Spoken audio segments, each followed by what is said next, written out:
Hello and welcome to ABP Live. I have with me today Ambassador Mohan Kumar. He was India's ambassador to France and currently he's Dean and Professor of the OP Jindal Global University. Welcome to ABP Live, sir, and thank you so much for your time. Thank you very much for having me. Sir, so of course, we are now here to discuss the big visit that Prime Minister Modi will be undertaking. He'll be going to France after, his state visit to the US. What is the significance of this visit, and how do you see this taking forward India-France bilateral ties? So, France has been one of India's closest strategic partners. I think the relationship with the United States has been on the ascendant. But France, it's good to remember that in 1998, when we were literally a pariah in international relations, France was the first country to recognize India after the nuclear tests. When I say recognize, not recognize as a country, but to recognize the importance of the strategic partnership. And I would give credit to the late French President Jacques Chirac, who actually decided that we must establish the Franco-Indian strategic partnership despite the nuclear tests. Right. And it happened immediately after the nuclear tests, and it's now 25 years. We are celebrating the 25th anniversary of the establishment of Franco-Indian strategic partnership. So it's very, very important in my view. So that's interesting, and also PM will be participating in the Bastille Day celebrations. But this also is coming at a time when France internally is facing several tensions. We can see every day there are reports of riots coming in, and people are protesting against the current government. How do you analyze this situation? So I've written in a newspaper as well. My sense is that France will take care of its internal problems. Okay. France is fully capable of bouncing back. It will. Yes, they face issues. I think nobody can deny it. But it is my sense that we as a country which shares a wonderful strategic partnership with France should let France take care of this. We can rest easy on the assumption that this will have no impact whatsoever on the strategic partnership. So I expect the Prime Minister's visit to fully focus on the full gamut of bilateral relations between India and France. Sir, and also the thing that comes in everybody's mind right now is what will be the main outcome of the visit, because this is coming, as I said, immediately after the state visit to the US, where we saw a lot of announcement on defense and technology partnership. Now, France has also been our traditional defense partner. Are we going to see some movement in that as well? So one of the problems, frankly, in comparing the relationship between India and France with other partnerships is that it was a decision which was made even when I was ambassador in Paris, that the President of France and the Prime Minister of India will meet every year. So they have met every year. Now, you know how diplomacy happens. It's not possible to have a big ticket announcement every year. These things take time. So I think in that sense, my expectation will be incremental progress on a number of issues, and we can discuss some of those issues. I am, for example, hugely excited by hydrogen. Okay. In the case of climate change, I'm hugely excited by movement of people from India to France and also France to India. For example, the Indian students who can go and study in France, the Indian professionals who can go and work in France. I also expect serious progress to be made in defense. But I don't think anybody can confirm whether an agreement will be signed, for example, for Safran to actually develop engines in India, or whether our Navy is going to acquire Rafale. These are questions on everybody's mind. They are legitimate, but I don't think it is possible for anyone to second guess the Prime Minister's visit and say these items will be signed. As I said, because we have made so much progress already in the relationship between India and France, it is not fair to expect a big ticket item every year. And since the two leaders meet every year, I think it's a good thing that the relationship is on an even keel and that progress will certainly be made. I can confirm that. But what I cannot really anticipate is whether a firm agreement will be signed. No, I get your point, sir. But then coming to the fact that with the US, we are now doing the GE deal, right? And they have also will go forward for a transfer of technology on fighter jet engines. Now, what comes to everybody's mind is the fact that will Zafran be still keen in entering the market in that way, where it will go for a TOT for fighter engines, or do you think also in the submarine project, the P-75I, the naval group will be keen? Are they still sort of looking at India with the same zeal as they used to? Because now US seems to have taken a kind of dominance over India's defense market. I would somewhat respectfully disagree with that characterization, because one of the earliest countries to transfer technology was actually France. We have clearly conveyed a message to France, even in my time, that we have to move from a buyer-seller relationship, which is what happened when we bought Rafale aircraft from them, about 32 or so, to an investor-investee relationship. We've clearly conveyed to France that the long-term future of defense ties between India and France lies in making it in India, not selling to us. So France gets it. France knows this message. And I am not at all convinced that this is a zero-sum game where, because the United States has decided to do something, France will begin to lose interest, because there are sectors of the armed forces like the Air Force which are actually for a long time completely dependent on France, and we've had a good record. I think the chief thing to remember about France, I'm not going to be acting like a salesman for France, but I'm committed to this relationship because France has done two things which no other country has done. Number one, it has been reliable. It has not been a situation that 5 years I don't supply, then I will supply. No, they have continued. Second, I'll be very blunt, France has taken into account our sensitivities. So if we request them, listen, we have a problem if you supply this to Pakistan, they will say, okay, we understand that. There are very few other countries in the world which understand that point of view. So I would put France ahead of others in that sense. There is a certain comfort factor, there is a certain reliability factor, there is a factor that goes to France respecting our sensitivities. And in that sense, I'm pretty sure that there is room for everybody. Because once we start saying, okay, India is a big defense spender, we will continue to be a big defense spender for the foreseeable future. The only change we are asking from partners like France, United States and others, listen, we cannot keep buying. Please come and make it here. So I don't think there is a problem in terms of a zero-sum game. There is room for everybody. That is at least my sense. Interesting you say that, sir. And I do understand that France had understood India's sort of shift towards Make in India much before then Make in India even sort of, was promoted like this. But coming to the fact, purely from France's perspective, do you think, and you were there when the Rafale deal was signed and the 36 were procured, but do you think they will probably now expect India to go a step ahead and probably at least have a follow-on on the Rafale order, or at least take it for the Navy? Are they concerned that India is now looking at US more in terms of defense partnership while it weans away from Russia? And not looking at France in that manner? You can say it, right? I think there is an appreciation in France that both India and France believe in strategic autonomy.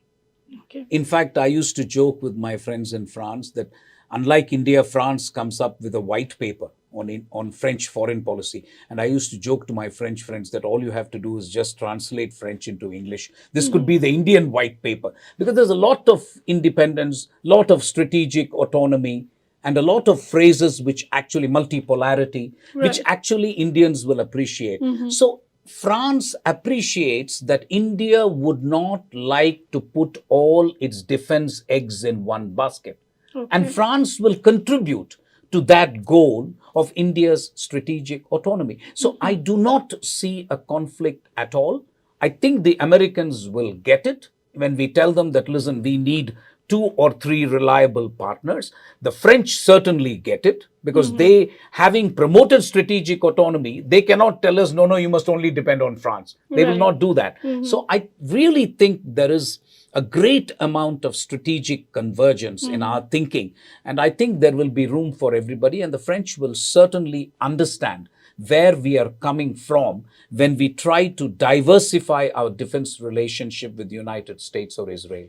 That's a good point, sir. Now, coming within the security perspective about Indo-Pacific, right? Now, we've heard from France repeatedly that much before the US started to promote Indo-Pacific, we had been talking about it. We had the resident power there.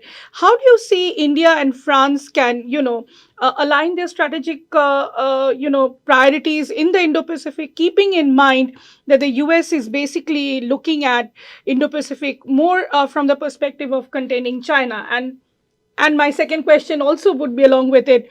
Is China also a challenge for France, do you see? Okay, so those are 2 excellent questions, and you will have to somehow look at the nuances because I don't think one should try to look at these relationships in black and white. Sure. The question itself is a very sophisticated question. So I'll take up the first question, which is Indo-Pacific. Most people forget that France has the largest amount of real estate in Indo-Pacific. Right. You've got Reunion Islands, you've got other islands, they've got people stationed there. The largest economic zone, the economic zone is actually for France in Indo-Pacific. So France is right in calling itself a resident power. There's no getting away from it. The importance for India lies in the fact that the Indo-Pacific theater can actually be divided into 2 sub-theaters, Indian Ocean, Pacific Ocean. The United States is heavily invested in the Pacific. And as you rightly said, one of the reasons is because the rise of China and so on. For India, I have long felt that the Indian Ocean is an area that has now started becoming busy and not in a very good way. Since 2008, China has had a semi-permanent presence in the Indian Ocean. Given India's, shall I say very bluntly, lack of serious resources in our Navy, because if you see the Ministry of Defense expenditure in India, most of it is taken by the Army and then the Air Force and then the Navy. In my humble view, it should be the other way around, but that's a topic for a different discussion at a different time. Given this situation, I would argue that France is the best partner that India can get for the Indo-Pacific. So how? If you had the Information Fusion Center in Gurgaon, the first foreign country to appoint a liaison officer was France. Correct. So maritime domain awareness is important. What is the first thing that you want when you look at Indian Ocean? You want to be able to know what is going on there. Absolutely. We don't have the resources all by ourselves to do that. We need countries like France, and they are cooperating actively to have real-time maritime domain awareness. From there, you can think of further resources. I think we're doing joint exercises, which is fantastic. I think more and more, I would say, while I'm not suggesting France should be part of the Quad, India will be part of the Quad, I still believe there is a case for a Franco-Indian partnership to just survey and monitor the Indian Ocean, which can be a valuable addition to Quad. This is the way I see the Franco-Indian partnership in the Indian Ocean. Your second question is an excellent question on China. And I want to be absolutely upfront with you. I think we should stop thinking that our relationship with China mirrors the French relationship with China. It does not. France has a completely different relationship with China. We should appreciate that. The European Union and France believe that China is their partner, a rival, and a competitor. Correct. They say all 3. Like Germany. Like Germany. But France is also tied to China in a big way. You must understand all their luxury products, their companies, they sell a lot of goods to China. So it is very difficult for France to completely, I mean, forget decoupling. Even de-risking is going to be a problem, frankly. Right. While the EU official policy is de-risking, France will find it very, very difficult to do that with China. And hence you will find there are some nuanced statements coming out of France, which are not the same as the statements by van der Leyen, Right. EU Council President, for example. Very different. India must be clear-headed when it comes to China. When it comes to the Chinese threat, what we should expect from ourselves is that ultimately we will be on our own in the sense of putting boots on the ground. What we can legitimately expect from France is not on the land border, but on the maritime border in Right. Indo-Pacific, where I think France can give us valuable information in terms of real-time domain awareness. There are other defense equipment that you can seek from France on a transactional basis, which France will be very happy to supply. But beyond this, I think we should be clear-headed that their relationship with China is fundamentally different from India's current relationship with China. So now also coming a little bit touching upon the issue on AUKUS. Now we've seen the kind of fallout that France and Australia had, and then they sort of patched up. But then do you see, India was also made aware before the AUKUS was signed by the Australians that it will be happening. How do you see that episode has gone, and do you think that will have a bearing on the India-France bilateral relationship? Because ASEAN has also now started talking about AUKUS, that it should not impact them negatively. My own sense is that the AUKUS episode has been managed well between France and Australia. I do not see the bitterness and the acrimony that was there earlier. Right. So the relationship now seems to have been re-established. Maybe it hasn't gone back to status quo ante, I don't know. But I do not see overt problems. As far as India is concerned, anything that can contribute to a rules-based order in Indo-Pacific, anything that can make sure that Indo-Pacific and Asia remains multipolar, I would welcome it as an Indian. Anything which contributes to these two things. One, multipolarity. Second, there should be a rules-based order, which means we have to prevent the hegemonic intentions of powers. Provided these two conditions are met, I don't see a problem. I would then welcome any arrangement which contributes to these two objectives. So now, shifting our focus a little bit also on the fact that on the counterterrorism initiatives. Now, that has been a big agenda item, so to say, in the bilateral ties. Do you think that is going to also gain prominence during this visit? I think there is no meeting between the two leaders of France and India that has taken place which has not included counterterrorism. I'll be honest, because this is an issue that is of great importance to both countries. There is an institutional mechanism called National Strategic Dialogue between the two countries. Yes. I was part of two dialogues between the National Security Advisor of India and the National Security Advisor of France. That is the main institutional mechanism that addresses issues of intelligence sharing, counterintelligence, etc. And my sense is whenever a meeting like this happens between the Prime Minister of India and and France's President, the national security advisors make a presentation to the two leaders, or they submit a report saying that this is the dialogue that we had and this is the extent of cooperation, and they may seek further instructions from the two leaders to strengthen cooperation between the two. My sense of when I was there as ambassador was the first dialogue happened at that time. The maritime dialogue is also something which has been added. So I think frankly that in terms of counterintelligence, France and India find themselves on the same page. They have excellent cooperation, but there is room to do more because the kind of threats both societies face is very similar. And these days you need to cooperate because the threats are trans-border actually. So in that sense, France attaches a lot of importance to the subject as much as we take it seriously. So, and also, we've seen that France and India collaborated a lot. Also, when the Russia-Ukraine war started, I would not say collaboration, but at least unlike other Western powers, within the EU also, France has been more understanding in terms of why India has taken a neutral stance, so to say.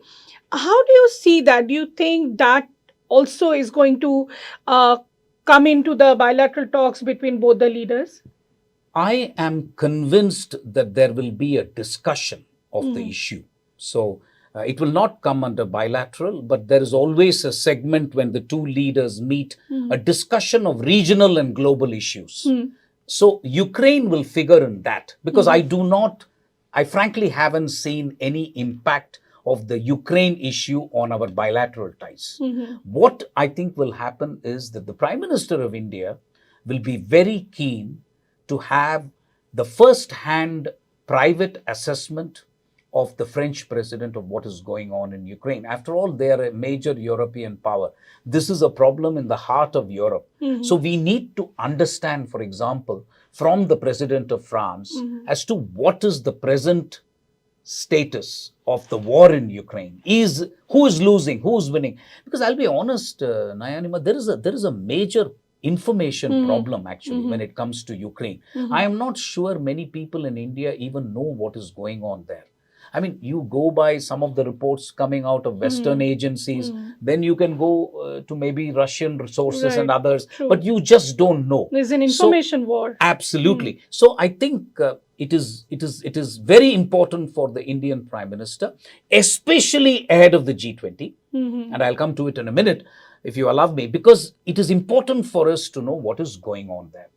The second thing that the Indian Prime Minister will be probing with the French president is, we have been saying we need diplomacy and dialogue. What we mean by that is, we want the war to end. Correct. Because the consequences of this war have not been positive for India, frankly. It is not our war, but it has not been positive for us, whether it is food, fertilizer, and fuel. So we have a problem. We need from the French president an assessment of what is the stumbling block for diplomacy today. Is it Ukraine, as Russia is claiming? Russia says every time that it is Ukraine which is refusing a diplomatic solution. So we need to know firsthand from the French president that, listen, why is diplomacy not able to succeed? Especially when all of us know that there is going to be no winner. I can understand if one country is making dramatic progress on the battlefield. That is not happening. So this is, I think, an issue that will be discussed threadbare. My sense is that the French understand our position. They may not be very excited about your position, but they understand why we have not been able to condemn Russia, why we are buying oil. I think the French, more than any other European power, understand where we are coming from. But other than that, I do not see this issue impacting bilateral ties. So when you say that, and also the fact that you talked about G20, do you think, unlike some of the other countries that are talking about the fact that if Putin is really going to be in India for the G20 summit, then why not give space to Zelensky as well, the president of Ukraine? Do you think France will also be wanting that, at least give Zelensky some space? Maybe he addresses the summit virtually. That discussion will come in? It could be. I'm frankly not able to tell you what France or the French president will convey to the Indian PM. But I think we have to move past these videos and conferences, frankly. I would say India's abiding interest today is to put an end to this conflict. We realize we don't have the clout to do it all by ourselves. So we look to friends like France to tell us, listen, can this be done? If not, why not? Can conditions be created together by France and India to kind of do this? But more than anything else in this context, I think the Indian Prime Minister will want a successful G20 conference. And a successful G20 conference means that you have to get France on board for at least the conclusions you will want to see in the summit declaration. Correct. So there is still that single issue. Everywhere else, from my conversations, it appears we are okay, we are doing well, because I think India has been able to offer good venues, good discussions, and solid progress. The one thing on which there has been no progress is the Ukraine issue. What is the kind of paragraph that you can have? Bali was able to get a paragraph, whether we like it or not. There was a consensus on a paragraph. But now that consensus seems to have broken. So I think there will be an honest discussion between the Prime Minister and the President, and India will have to make some tough decisions, depending on what they hear from Europeans and others, whether we want to have a paragraph, what kind of a paragraph will we have, and so on. So now coming lastly to the question of trade and investments. Now you have been also very deeply involved in trade issues. Now we've seen the resumption of India-EU FTA talks, but there's been not much headway. And France, Germany, other countries that have the larger and bigger say in this. How do you see France supporting this time the India-EU FTA? And do you think they need the FTA now more than ever because they have to sort of lessen their dependence on Russia? So my views, as you said, I know a little bit about the subject, and I'm very grateful to you that you asked this question. I will begin by making 2 or 3 points. Point number 1, this FTA is critically important for India. Let us not kid ourselves. India needs it more than EU. This is the most important FTA that India is negotiating, is this one. Second, the competence for trade lies with the European Commission, not with individual countries. You are right, France, Germany, Italy, they have an important role. But it would be wrong to say that France alone can swing things. What we can appeal to France is to ask them, listen, do you have major concerns? Please tell us. We can at least take it into account because we have a wonderful strategic partnership with you. That is all we can do. Because the Commission will go by a complicated consensus procedure among all 29 entities. One country alone, no matter how important it is, cannot swing it. As far as the current status of the negotiations is concerned, I am happy to inform you that in the last meeting, there seems to have been some progress. But you are right, these negotiations will be the toughest negotiations for India, not least because we are going to talk about issues for the first time, labor standards and environment. We have to talk because the EU has this carbon border adjustment mechanism proposal. We need to talk about that as well. But for all this, the Commission takes its competence, as they say in French, very seriously. They have the last word on the subject. Yes, they will listen to countries like France, but we must be realistic. We should try to address the French concerns, make sure France doesn't object. That would be my single most important concern. I would tell France that, listen, we have this deal, you don't object. And we should tackle one country by one country like that. To expect these countries to have complete sway on the negotiations is not my understanding of the negotiating dynamic. It's interesting they talk about those contentious issues, sir, because that has been a major hurdle between India and EU, whether to bring in chapters on labor standards, climate change and others. But what about investments? I mean, even bilateral investments from France to India, we've seen has not really risen in the past, if you say 8-9 years. Why do you think that has happened and how do you think we can address it? So there are a variety of reasons for it. So I don't want to disagree with you at all because that's correct. What you're saying is correct. The potential for EU investment to India has not happened. Let's be honest. I would say even trade, but anyway, investment. I think what is significant is that India and EU are embarking on a separate track agreement for investment.